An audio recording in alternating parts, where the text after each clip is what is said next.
Hierdie het net 3 bestanddele.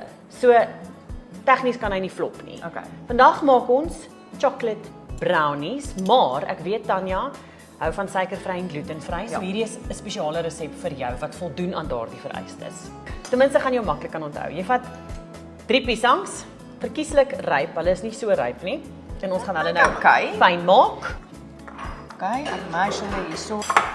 Dan skep jy omtrent 'n koppie grondboontjie botter in.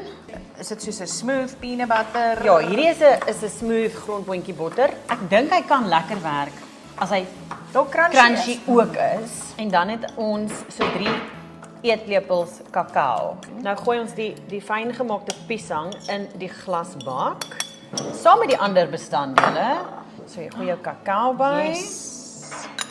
En jy gooi jou grondboontjie botter by. Jy kan so lank vir ons daai insit en meng. Okay, moet hierdie peanut butter nou in? Ja, hy moet nou baie lekker ingemeng word, al die bestanddele saam. So as jy dit saam met jou kinders doen, kan hulle hierdie gedeelte verseker geniet. Nee, jy gaan uit ons video uit. Dit lyk fantasties. Dis fantasties. Okay, Sarina? Dis hy, is hy mooi gemeng Tanya? Ja, hy is. Kom ons sit net hier so 'n bietjie Kleefweermiddel. 'n kleefweermiddel in ons glasbak sodat ons weet dat hy nie gaan vasplak nie. Kyk, hierso.